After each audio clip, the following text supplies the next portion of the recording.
सिंधु जल संधि को निलंबित हुए 1 साल बीत चुका है, लेकिन भारत के रुख में कोई नरमी नहीं आई है। चुनाव नदी पर बने बगलिहार बांध के फाटक अब बंद है और पाकिस्तान लगातार बेचैनी जाहिर कर रहा है। भारत के विदेश मंत्रालय ने साफ कर दिया है कि जब तक पाकिस्तान सीमा पार आतंक को विश्वसनीयता और अपरिवर्तनीय तरीके से बंद नहीं करता, तब तक संधि स्थगित ही रहेगी। पाकिस्तान के किसान खुलकर चेतावनी दे रही हैं कि अगर अब पानी की स्थिति नहीं सुधरेगी तो धान की बुआई गंभीर रूप से प्रभावित हो सकती है। सिंध और पंजाब जैसे कृषि आधारित सूबों में पानी की कमी ने चिंता बढ़ाती है। सिंधु, झेलम और चेनाब नदियां पाकिस्तान की अर्थव्यवस्था की रीढ़ मानी जाती हैं। इन नदियों का पानी पाकिस्तान की लगभग 80% कृषि भूमि को सिंचित करता है।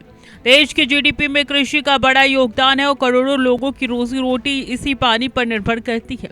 सिंधु बेसिन नहर प्रणाली दुनिया की सबसे बड़ी सिंचाई प्रणालियों में गिनी जाती है, लेकिन अब जल प्रवाह प्रभावित होने से गेहूं, चावल, कपास और गन्ने की पैदावार में गिरावट दर्ज की जा रही है। खाद्य संकट गहराने लगा है और महंगाई ने आम लोगों की मुश्किलें बढ़ा दी है। जल संकट का असर सिर्फ खेती तक सीमित नहीं है, बल्कि पाकिस्तान का बिजली ढांचा भी इसके चपेट में आ चुका है। सिंधु जल प्रणाली पर आधारित लगभग 30% जल विद्युत उत्पादन अब नियमित बताया जा रहा है। कई इलाकों में बिजली कटौती बढ़ गई है, जिससे उद्योग और कारोबार प्रभावित हो रहा है। विशेषज्ञों के मुताबिक पाकिस्तान के पास जरूरत के मुकाबले बेहद कम जल भंडारण क्षमता है। जलवायु मानकों के अनुसार करीब 1000 दिनों का पानी सुरक्षित होना चाहिए।